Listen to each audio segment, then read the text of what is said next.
Federal Drive is presented by GEHA, Government Employees Health Association, proudly providing health and dental benefits to federal employees and their families. Visit GEHA.com. And now, the Federal Drive with Terry Gerton, sponsored by GEHA. Welcome to the Federal Drive on Federal News Network. It's Wednesday, April 22nd. I'm your host, Eric White, filling in for Terry Gerton, and I'm glad you're here. Coming up on this hour of the Federal Drive, the real challenge with AI and advanced computing is closing the gap between where the technology exists and who can actually use it. Plus, quantum computing is a national priority, but who's actually in charge? Those stories and much more ahead during this hour of the Federal Drive.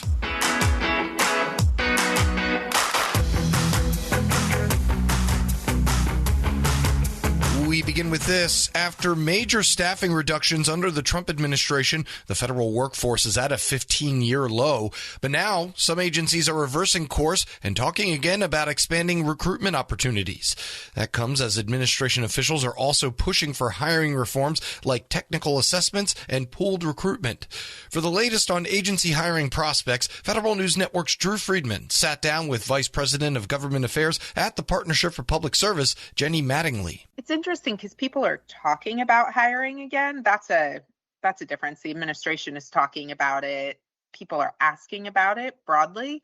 But if you look at like OPM's federal workforce data dashboard that they've got out there aren't a lot of positions. And most of them right now are in DOD and DH or VA primarily. A lot of other agencies, there still isn't a lot of actual hiring going on. And so I do think there's both talk and there's some hiring trickling, but I don't see, this is not like floodgates are opening in hiring. So I think that's part of it. The other thing that I've been talking to folks on and hearing people maybe not talk about as much as they should is the capacity of agencies to hire. I mean, given what's gone on in the past year and all of the workforce cuts, some agency HR offices are down 40% or more, in terms of the people they have in there. And HR is a critical component to hiring. So just the mechanics of being able to do this seem like they're going to be really tough. Just what I've noticed in OPM's data, I think if you look at the job series and then look at the number of separations, whether it's, a RIF or a voluntary separation, HR is one of the top 10 positions that has lost staffing. So that's a good point to bring up for sure.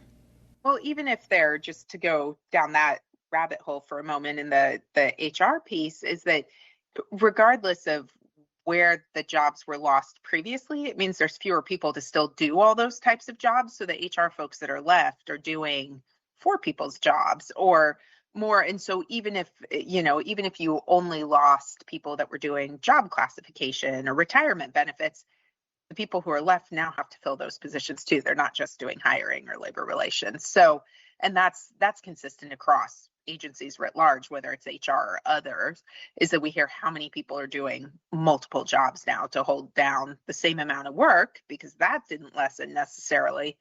They just lost people. And so that brings me to a second point. It's not just the capacity of HR, it's the capacity of managers to do hiring, because it takes a lot of time to do hiring well. A manager needs to be invested in it, right? The hiring manager needs to be part of the hiring process. That's a best practice. But hiring already takes a lot of time. And now these managers are also doing multiple jobs just in their day jobs. So adding hiring on top of that, especially if agencies decide to ramp up on hiring, the capacity to do that is going to be tough too. I wanted to ask you a little bit more about what you said earlier about how it's more talk and we're not seeing as much on like the practical end of things. What has been your reaction to seeing Trump administration officials and others, say like, hey, we're hiring, we're encouraging people to come take federal jobs? What's been your reaction to that in the context of everything we've seen otherwise? Well, talk about the whiplash of going from, you're letting hundreds and thousands of people go to all of a sudden saying you're hiring and, talking about shrinking the workforce to talking about hiring. I mean, one of the things that jumps out at me the most is that the cuts that were made were so unstrategic over the past year. They weren't tied to the mission, to what agencies needed to do. They just, they were just removing people.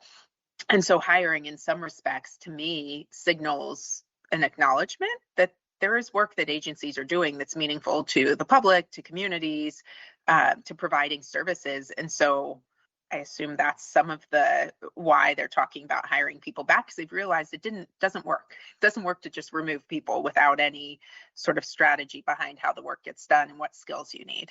Can you just explain maybe in a little more detail, when you say it's unstrategic, why is it that way, or what tells you that there was no strategy behind it? A couple of things. First, some of it's the tools that are used when they went through deferred resignation program, even RIFs to some extent. They tend not to.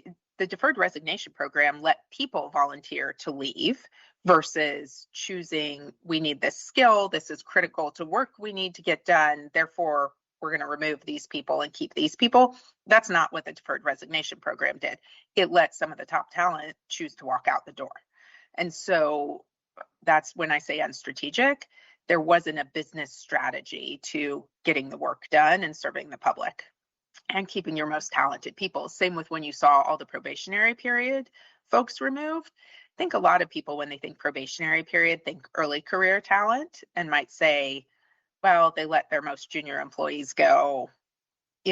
Where's the issue with that? But not only did they remove the pipeline of talent, a lot of probationary period employees might be, there were stories of scientists that had been recruited from the private sector to come in and be, a cancer researcher because they are top in their field. Well, they were on probation, because that's anybody who's new to the government is on probation for a year. So we let people go with vast amounts of experience that agencies had specifically recruited. And before they had ever even, finished a year in the job, they left. And that's a real loss for government. And there doesn't seem to be a strategy behind that other than reducing the workforce. And then now that they're changing their rhetoric a bit and saying, hey, we're encouraging people to apply for these jobs. We're looking to hire, especially tech talent. It seems like it's a big area right now. What do you think is going to be the reaction, or have you seen any reaction from, job applicants, people who are interested in applying? Has there been any impact on their interest in public sector jobs? Anything that you've noticed in that and how they've reacted to this kind of, as you said, whiplash? I think there's always going to be people that apply for the government. And I've talked to folks who still want to apply and come into government. I mean, for a variety of reasons. Maybe it's the role that's out there. Maybe it's because they've always wanted to work in government. Maybe it's because they want to work on priorities of this administration. I mean, there's a variety of reasons why people come in. And so I do think, despite whiplash, I think people will still apply for jobs. Now, that being said, I do think that a lot of applicants are also going to be skeptical. Some of the top talent that government's looking to recruit, if you know that at the drop of a hat, you could be removed, and we just removed all these people, doesn't seem like the best place to come in and want to work right now. It doesn't sound like there's going to be stability if you're an applicant. You never know when the other shoe is going to drop, if you're going to be removed right away. It just doesn't, I can't imagine that as a recruiting strategy, what went on in the past year is going to be effective. Jenny Mattingly is Vice President of Government Affairs at the Partnership for Public Service, speaking there with Federal News Network's Drew Friedman. You can find more of Drew's reporting on this at federalnewsnetwork.com. Up next, the real challenge with AI and advanced computing is closing the gap between where the technology exists and who can actually use it. This is the Federal Drive with Terry Gerton on Federal News Network. I'm Eric White filling in for Terry.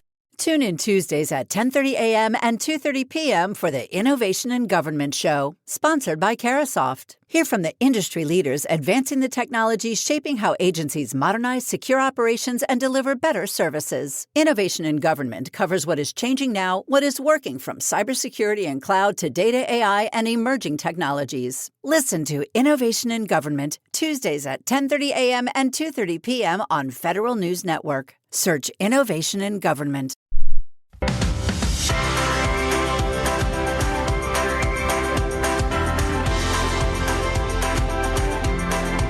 Welcome back to the Federal Drive with Terry Gerton on Federal News Network. I'm Eric White filling in for Terry. Advanced computing and AI are reshaping nearly every sector, but access to those capabilities remains uneven. The National Science Foundation is launching a new effort aimed at broadening who can use advanced computing. Dr. Irwin Gian-Chandani joined Federal Drive host Terry Gerton from the National Science Foundation to discuss the effort. You have a very interesting new initiative. Let's start with the challenge before we get into the details. There are reports that indicate today's college grads are really poorly prepared for the AI world that they're about to enter. When you think about that, what is NSF trying to solve relative to creating an AI-ready population? Yeah, so that's a great point. I think that the challenges that we face today with respect to AI, yes, our college graduates is one category of individuals, but I really think it permeates the nation as a whole, right? When you think about artificial intelligence and all the conversation that's taking place around it, I think it's fair to say that everybody has heard of the term AI. People are talking about it left and right, right?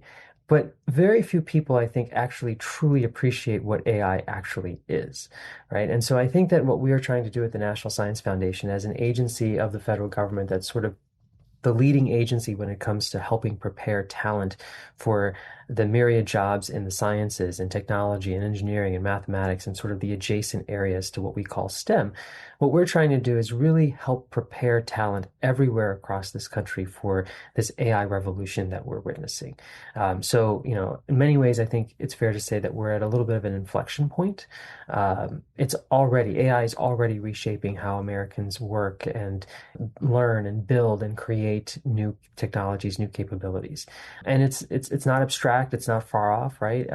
It's embedding in everyday activities, like how we search for information, how businesses operate, how communities deliver services. And yet at the same time, I think it's also the case that not every community has access to the same knowledge, to the same set of tools, the same workforce capacity that's necessary to really fully benefit from these breakthroughs around AI. And so what we're trying to do with regard to the AI Ready America initiative that we've launched is really try to bring those capabilities, that knowledge, that skill set to every American in every corner of this country to the maximal extent possible. That is an ambitious goal. The Notice of Funding Opportunity envisions AI-ready coordination hubs in every U.S. state and territory. How will that network help close the gap that you just articulated? Yeah, so in many ways, the concept of AI Ready America and how we're thinking about implementing this is modeled a lot off of the U.S. Department of Agriculture's Cooperative Extension Program that you and some of your listeners may be familiar with, right? That was a program that was initiated in many ways to try to help connect students and talent to some of the agricultural technologies and capabilities in every corner of the country, in rural communities, just the same as other parts as well. And so what we're trying to do with these coordination hubs in many ways is to be able to really help be that bridge builder, right? I think it's fair to say that today there's a lot of activity, there's a lot of discussion, there's a lot happening in the space of artificial intelligence. We have states and local governments, we have universities, we have community colleges, we have workforce organizations, we have small businesses, we have large businesses, right? So there's a lot of folks who are in this space who are grappling with, how do I leverage AI for maximal impact? How do I train talent for that purpose? And so our goal with AI Ready America is not to be duplicative, but rather to, in many ways, try to be that connector that tries to stitch together those different actors and individuals and organizations, as well as sort of the opportunity that AI presents with the need where we see AI potentially being able to bring benefit. So, for example, if I am a state coordination hub, if you will, I think the question that we're trying to answer with that hub is, how can we connect talent in rural communities, in urban communities, in exurb communities, et cetera, with the local level challenges that exist to be able to see, can they bring to bear data and AI-oriented approaches and solutions to help address those challenges. So what are the city services that could potentially be enhanced, right? What are some of the small business needs that could potentially be addressed? And so can these coordination hubs really be those connectors to provide talent with hands-on experiential opportunities, internships, apprenticeships, and the like? How do they help connect that talent with, for example, stackable credits or other types of offerings that community colleges, technical schools, vocational programs, universities are offering beyond simply degrees, but inclusive of degrees as well, such that they can complement those practical experiences, those in-classroom trainings together to be able to then be on the front lines of the AI revolution. And if I can take just one more minute, Terry, one other thing that I would say is we really view this program and the coordination hubs, for instance, as helping people grow in their understanding of AI over time. How can I meet people where they are? So Terry, you may have some basic fluency of AI, for example. You may know what AI is. Sometimes we look at a device and everybody thinks that's AI. Well, no, it's potentially a software component on that device that constitutes the AI system. So you have a fluency of what AI is. How do I help you progress through those experiences, through those credits and learnings, et cetera, to the point where now you have, so you have sort of that basic literacy of AI, and now you're progressing to the point where you have fluency in not just understanding what AI is, but you can actually get to the point where you can use an AI system, not just large language models, but other types of AI systems as well in your day-to-day activities. And then how do I progress further from literacy to fluency to now to the point where I have proficiency in AI and maybe I become the next developer of the next AI system or capability that's out there as well. So I think part of what we're trying to do with these coordination hubs is be those connectors, help surface opportunities for talent in every part of the country, and help talent progress along the spectrum from an understanding of AI to using AI effectively to now being able to build AI systems going forward. I'm speaking with Dr. Irwin Gyanchandani. He's the NSF Assistant Director for Technology Innovations and Partnerships. You've hinted at this a little bit, but I want to follow through. National Science Foundation rarely acts alone on an initiative like this. You're going to have lots of partners. You mentioned research institutions. Other federal agencies are partnered with NSF here, and you'll definitely need to engage state governments and local communities. How are you working through the funding opportunity and then what you're thinking about in terms of practice to make sure you bring all those folks together to the table to sort out these community unique solutions? Yeah, so I think that's great, Terry. That's a great point. So first of all, we were delighted that the AI Ready America initiative that we've launched is not just an NSF initiative, right? I mean, we take great pride in the fact that we have put out this funding opportunity, but we also take great pride in the fact that we have done so in collaboration with our colleagues at the U.S. Department of Agriculture's National Institute of Food and Agriculture, at the Department of Labor, and at the Small Business Administration. And you can sort of see the rationale behind those agencies coming together with us around this effort in some of what we were just talking about, right? How do we think about AI use cases in communities across the country? Well, one of those use cases might be food and agriculture, for example. How do we think about internships and apprenticeships? Well, labor has significant experience in that and has a significant body of work in that. And how do we think about connecting people with startups and small businesses that are thinking about AI in their ingenuity that they're pursuing? And so SBA has a big hand in helping to engage with us on that front. So we've tried to pursue, at least in this initial wave, even before we launched the initiative, some very strategic partnerships that make sense in the context of the design of the program and the goals of the program. And just like USDA has come on, I think over time we'd love to be able to engage other federal agencies with mission spaces in other sectors of our economy that stand to benefit from or be impacted by AI as we go forward. So that's sort of at the federal level, right? This is really under the purview of the Trump administration, very much a all of government effort. And we see ourselves plugging into that all of government effort when it comes to advancing the readiness of talent across this country.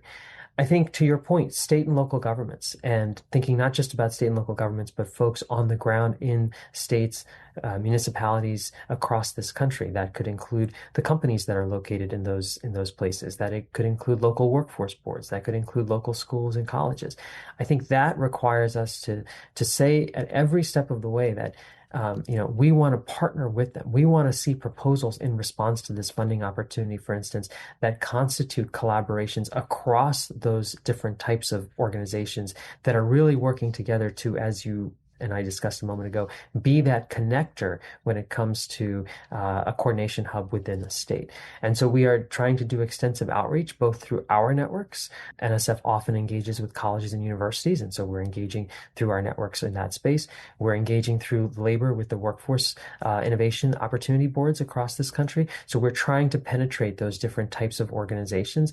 We just did a webinar, as a matter of fact, for the AI Ready America program just a couple of days ago. I think it was on Tuesday afternoon, and we had on the order of 4,000 people signed up for that webinar from all across this country. Actually shattered a record for us in terms of how many folks we've had on a single webinar for a single program launch, right? And so I think that we're trying that approach of how do we tap into the networks that we have, but how do we also go beyond that to others' networks so that we can bring new folks who may not be as familiar with NSF to the equation? Because you're right, for this to be effective, it's going to require sort of an all hands on deck approach.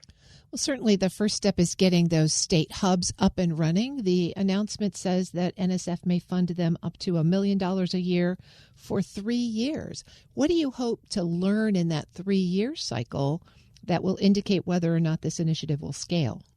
Yeah, so we have tried to spend a little bit of time thinking about, another way, I guess, to frame your question, Terry, is what does success look like here, right? And so I think that what we're hoping to be able to see over the course of a year, 2 years, 3 years is, first and foremost, increasing that AI readiness nationwide. So how many individuals, how many small businesses, how many civic organizations are we actually bringing into the fold and touching through this initiative? So that $1 million a year, $3 million over 3 years and so forth, how is that actually touching individuals across the country who now have access to an internship opportunity that they didn't have previously, or who are pursuing credits or degrees that they were not pursuing previously, but that has been opened up through the networks that we are trying to foster through this initiative. The second, I think, is also understanding that sort of progression that I described earlier along the AI ready continuum. So literacy, fluency, proficiency. How do we understand and sort of assess that individuals are actually advancing along that progression? The third thing is, I think success here also includes just simply expanding access to training and resources and thinking about development support across the country as well. And so the goal of this effort is not necessarily to be generating new curricula and instructional material, but it is about trying to be able to have the states and local communities enhance access to the best resources that they see on the table for their talent. And so what sort of dissemination are we seeing of that across the country? And then I think the fourth one for us is really thinking about we're looking for stronger coordination among education systems, workforce agencies, industry partners, public sector organizations, and the like. And so, are we seeing an evidence base of, not duplication, closing gaps, making it easier for states and territories to work towards shared goals? Are there states and territories in different parts of the country who are now engaging with one another because they have similar shared interests, right? So, for example, thinking about AI in the context of energy innovation. Well, there's a lot of energy innovation happening in Louisiana. There's also a lot of it happening in Western Pennsylvania and West Virginia. And so are there opportunities for individuals and those states to be collaborating, and are we unlocking that through the connection mechanisms that we have with this initiative? Dr. Irwin Gian-Chandani is the National Science Foundation's Assistant Director for Technology, Innovation, and Partnerships, speaking there with Federal Drive host Terry Gerton. We'll post this interview at federalnewsnetwork.com/Federal Drive. Subscribe to the Federal Drive wherever you get your podcasts. Still to come, a major environmental decision is now locked in with lingering questions about the process behind it. But first, quantum computing is a national priority, but who's actually in charge? You're listening to the Federal Drive with Terry Gerton on Federal News Network. I'm Eric White filling in for Terry.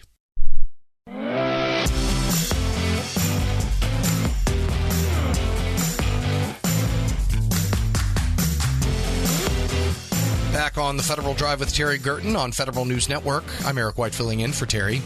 The federal government's national strategy for quantum computing lays out broad goals, but a new GAO review finds gaps in coordination, accountability, and performance measurement across agencies. Federal Drive host Terry Gerton recently walked through what's missing and what updating the strategy could change with Candace Wright, Director of Science, Technology Assessment, and Analytics at the Government Accountability Office. A recent report from GAO looks at how the federal government is coordinating its quantum computing efforts under the National Quantum Initiative, where it's spending about $200 million a year.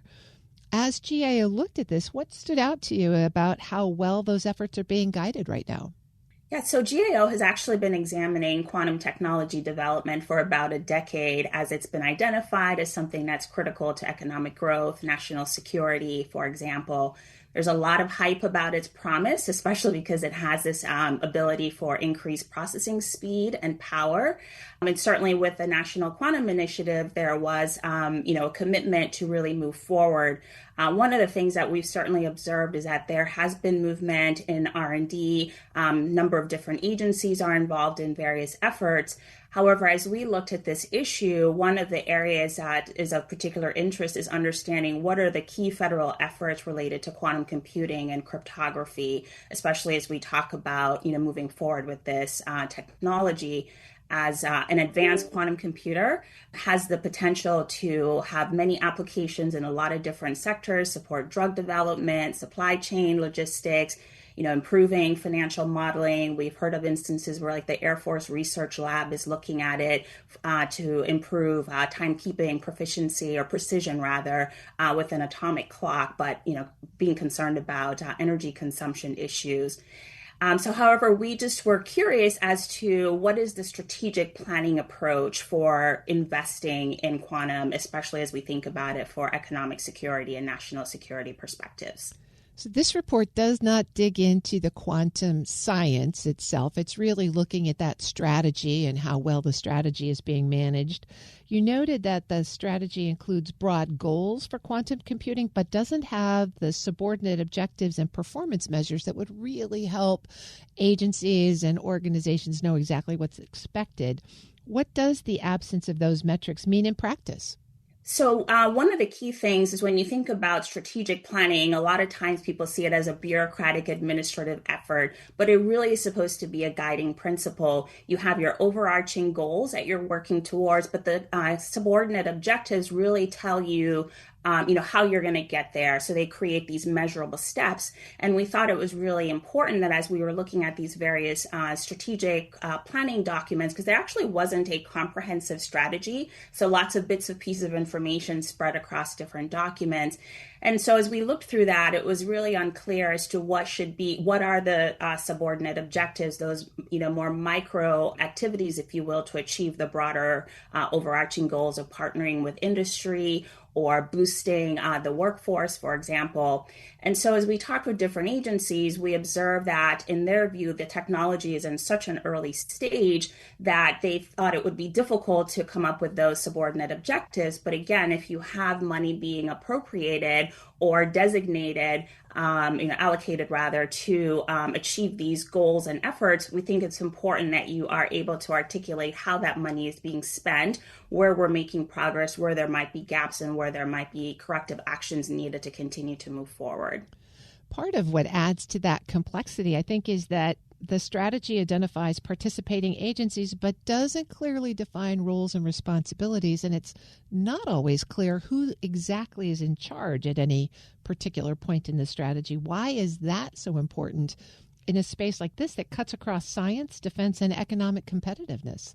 So one of the things that the National Quantum Initiative Act did was it established a number of different coordinating bodies, if you will, to lead the effort on quantum science, and particularly around quantum computing.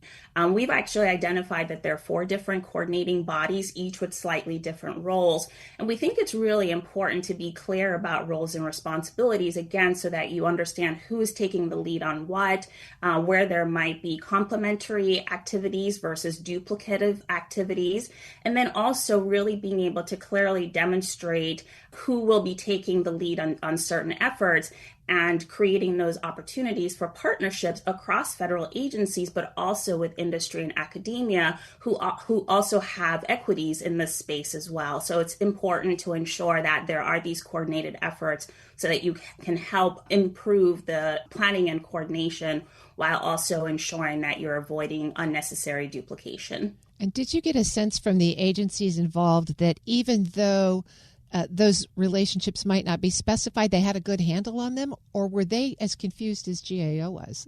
We got the sense certainly that there is, a community of people with this expertise who are working together and have been participating in different activities at various levels. I think one of the key things that's important is that there can be a lot of movement across agencies and across administrations. And so we think it's really important, again, not to do this purely for an administrative or bureaucratic approach, but really to be able to document what are the common goals, the shared agreements, shared understanding of who's doing what with respect to roles and responsibilities, so that it is not dependent on having one particular person around who has all of the knowledge, especially when there's the possibility of lots of movement across federal agencies, but also between industry, academia, and the federal government.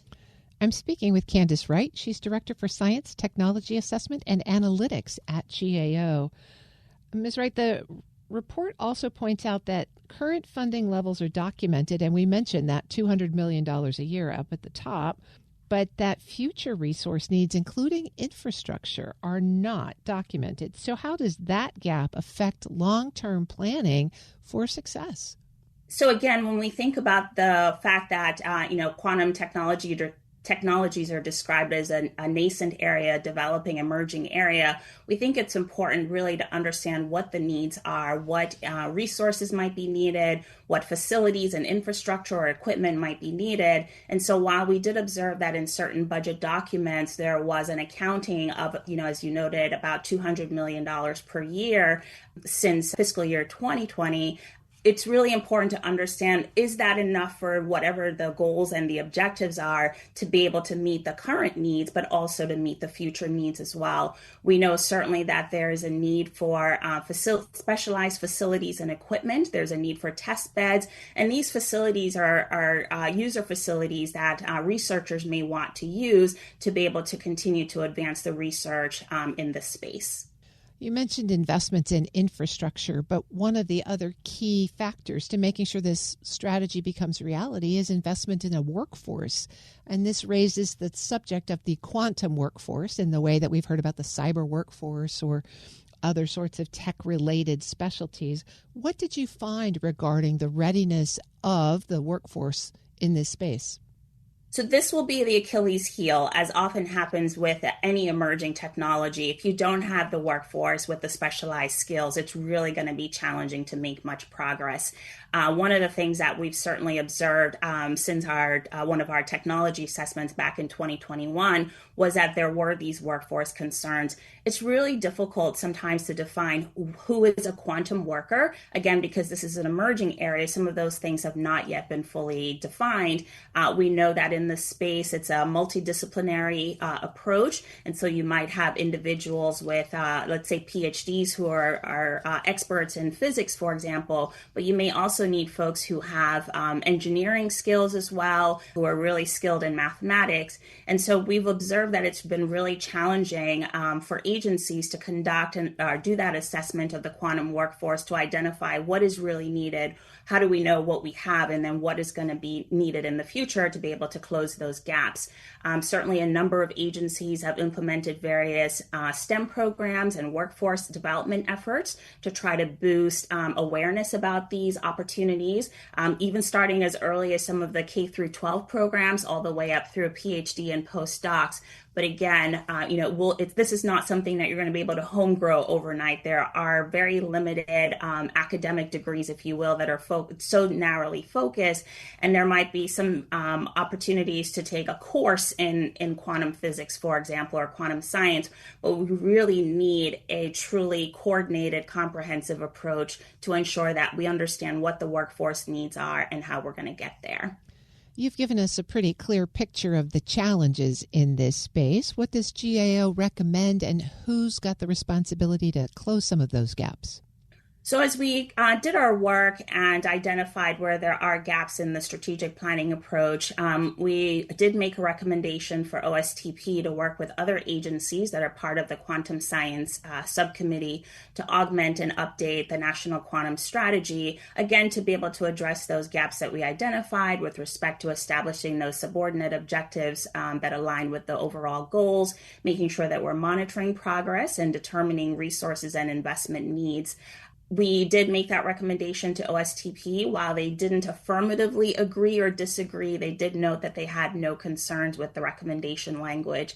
I will note that, there's been a lot of legislative activity with regard to the National Quantum Initiative Act, which is actually going to be up for reauthorization soon. And so there's been a lot of legislative activity thinking about how to move forward. And so we think that the work that we've done, our findings, as well as the recommendations, can be really helpful to provide Congress and other key parties with the necessary information that's needed to move forward. Candace Wright is the Director for Science, Technology, Assessment, and Analytics at GAO.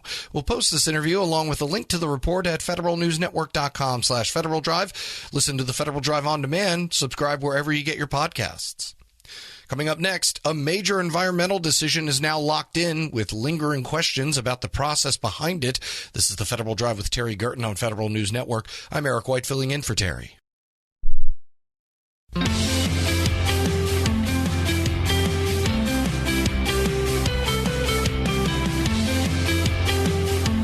You're listening to the Federal Drive with Terry Gerton on Federal News Network. I'm Eric White filling in for Terry. The National Nuclear Security Administration has finalized a site-wide environmental impact statement for Los Alamos, shaping the lab's path for years to come. Reviewers say the process raises important questions about how impacts were evaluated and what assumptions were made, and also how those choices may ripple through future oversight and planning.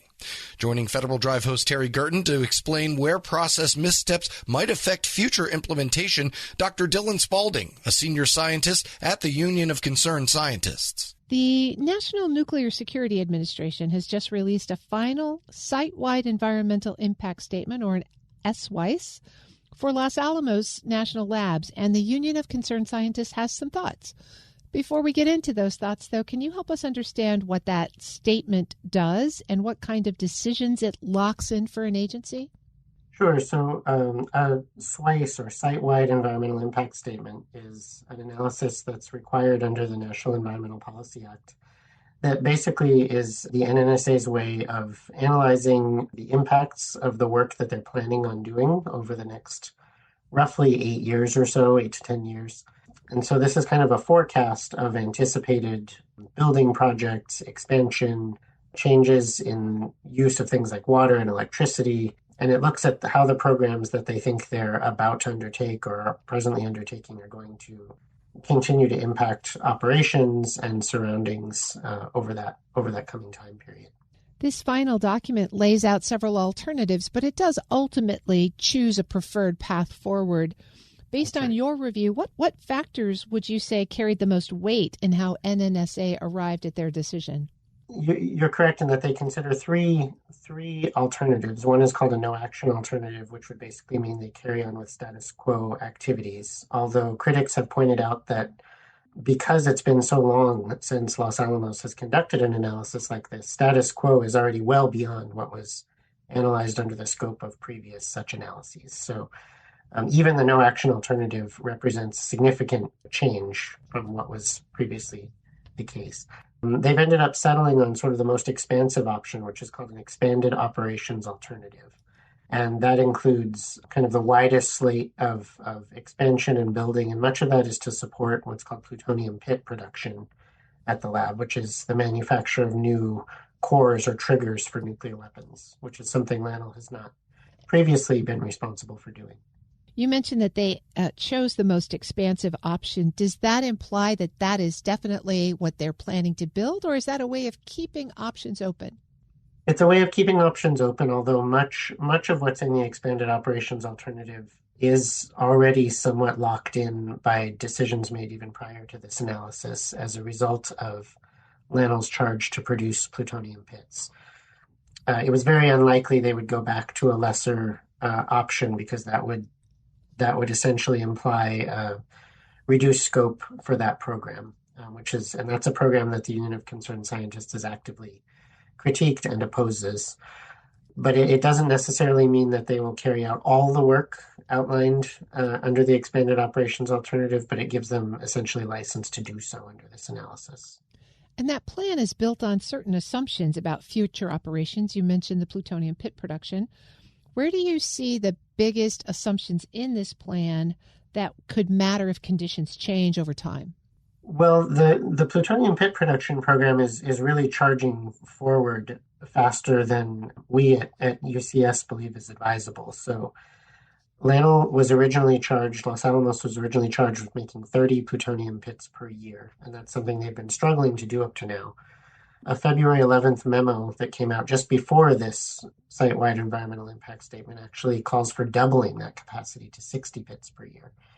And that's something important to call out in relation to this environmental analysis, is that this doesn't capture that call for doubling production. So it may already be outdated in that sense. It seems that even the expanded operations alternative may be sort of a lower limit based on what NNSA is already saying about projected future operations. And we find that extremely troubling, because going fast with a program like this is extremely risky. It poses risks to workers, it poses risks to surrounding communities. It increases the amount of waste, which LANL has struggled to deal with in the past.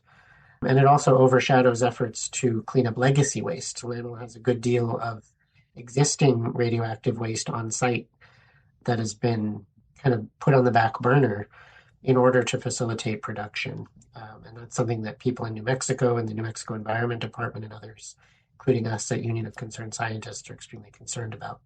I'm speaking with Dr. Dylan Spalding. He's a senior scientist at the Union of Concerned Scientists. Dr. Spalding, you mentioned the programmatic environmental impact statement on pit production that just also came out. How do those two processes interact at this point in time?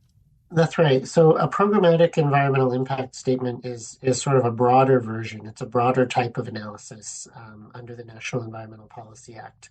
And these are meant if proposed actions are either, the specific language is connected, cumulative, or similar across multiple sites or facilities. Plutonium pit production is actually an extremely broad program. It involves almost every site in the DOE nuclear complex. So Los Alamos and Savannah River are the two specific sites slated for actual production of plutonium pits. But other sites support that work, including Pantex near Amarillo, Texas, the waste isolation pilot plant in southern New Mexico, which has to absorb the waste stream from all of this process. The Nevada test site outside Las Vegas is involved in certification and testing activities. Lawrence Livermore in California does some certification, analytical chemistry, and other work, experiments on plutonium. So this pit production program actually is not limited to the two sites where production occurs. It really is expanded across the complex. Normally, in that case, a programmatic environmental impact statement is appropriate in the earliest stages of planning for such a program. So that would be before federal actions are taken, before decisions are made, and programmatic or PEIS are intended as sort of a planning tool from which site-specific analyses can be tiered. In this case, it was not done in that order, which I argue, is a violation really of the spirit and intent of the National Environmental Policy Act. And in fact, the programmatic environmental impact statement was brought about by a lawsuit filed by some other organizations, including Nuclear Watch New Mexico and Savannah River Site Watch in South Carolina, who argued that this should have been done much earlier, and it was not. A judge found in their favor, and so NNSA was given 2.5 years to produce this analysis. But it really ends up being sort of a retroactive rubber stamp of activities that are already going on, because far from being considered before actions were taken, right, this program is nearly 8 years in the making now. Tens of billions of dollars have been spent on it, and so a lot of decisions are effectively locked in at this point.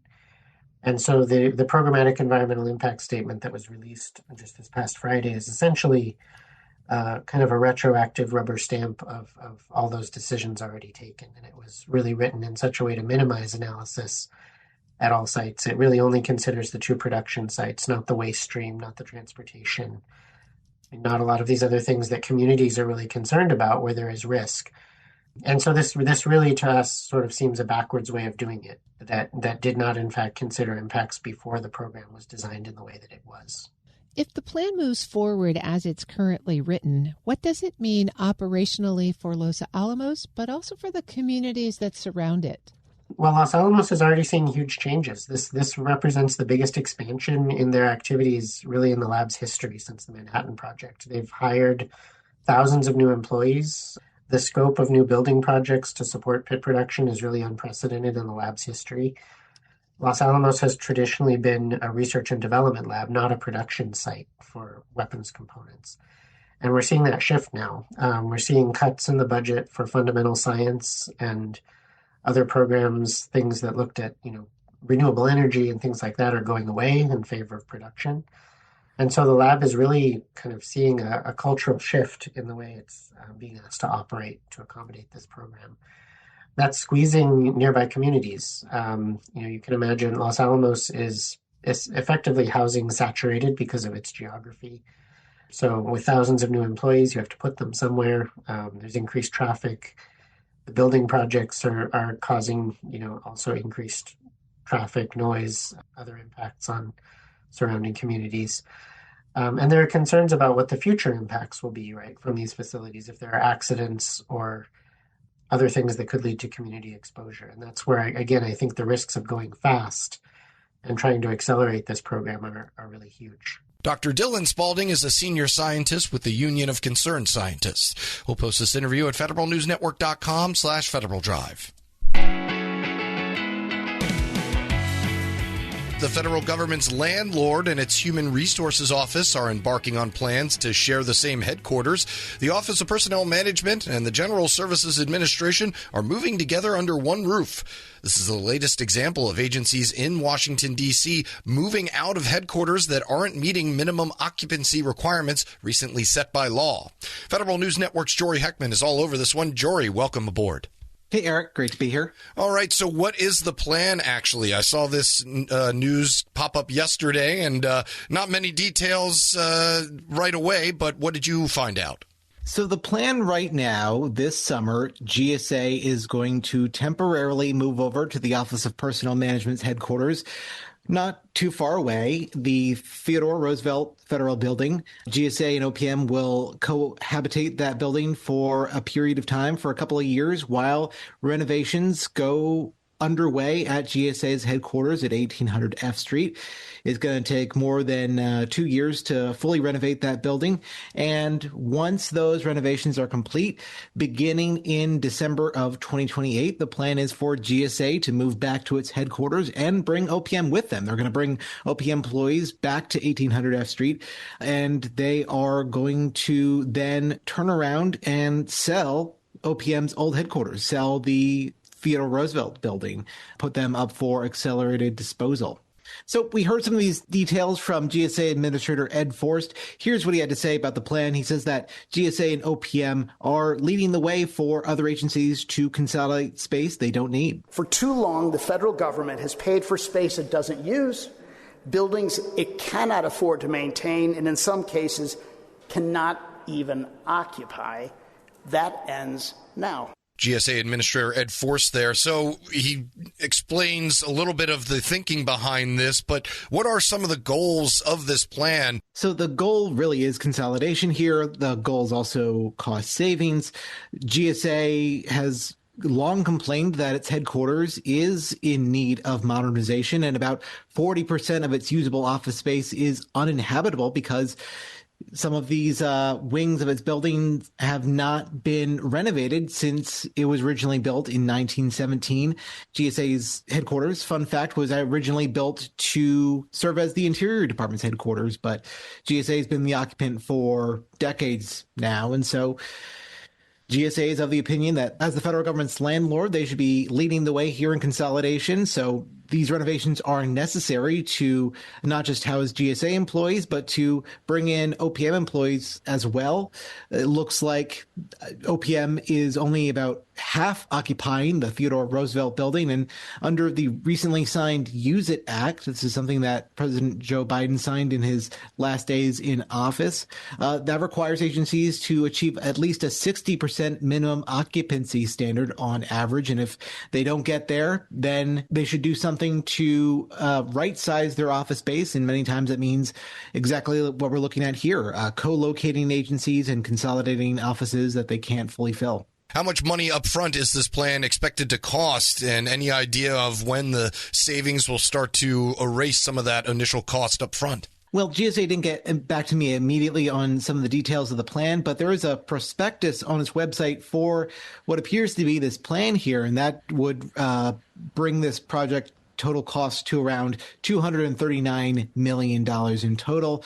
And it really does go about some of the long-term cost savings that we've talked about, closing out the Theodore Roosevelt building and cost savings there. Not quite sure on the details at this point, but expected to save money in the long term. Speaking here with Federal News Network reporter Jory Heckman about the planned cohabitation by GSA and OPM. And I recollect the Trump administration did try to merge these agencies at one point in time. Is that still the goal, or is this just kind of the best they could get, maybe? So we heard this directly from OPM Director Scott Cooper, that unequivocally no, that is not the case, that these are conversations that are not going on today. But you're right. This is something that the first Trump administration did propose. They proposed merging OPM and GSA, not just in terms of having the same office space, but really merging them in all functions that they do. GSA, of course, provides a number of support services to agencies, and similarly, so does OPM. And so that was the plan under the first administration, and they, of course, walked away from those plans. They are still separate entities. Here's what Cooper had to say about those talks and whether they have any viability in the second Trump administration. Those conversations are not live today. We're excited to be partnering with Ed in terms of real estate, and there's lots of things, obviously, our organizations do together, but there's no discussion around consolidating the organizations of GSA and OPM other than in our physical footprint here. We've been hearing about other moves by other agencies to consolidate space and moving into other buildings and whatnot. It's almost hard to keep up, and I'm sure it was something that you hadn't planned on when you accepted the federal real estate beat. What other agencies are doing similar moves like this? It's a growing list. Right now, we've been tracking that the Trump administration is planning to sell part of the headquarters complex for the Agriculture Department. It's planning to move out the Department of Housing and Urban Development fairly soon. They're going to be taking over the headquarters formerly occupied by the National Science Foundation over in Alexandria across the river. The Education Department, of course, is being dismantled under this administration, and they are looking to move into office space previously held by USAID. And as for the old Education Department, well, the Energy Department is planning to take over their headquarters space, and Education would close its current headquarters building, the Forrestal building, that is likely a candidate for being sold and disposed of. Federal News Network reporter Jory Heckman giving us the literal moves of federal agencies. Thank you as always. Thanks, Eric. The Federal Drive with Terry Gerton is produced by me, Eric White, along with Michelle Sandiford. Our web editor is Stephanie Wright. For the latest updates, stay with federalnewsnetwork.com or follow us on Facebook, YouTube, and LinkedIn. I'm Eric White filling in for Terry Gerton. Thanks for listening.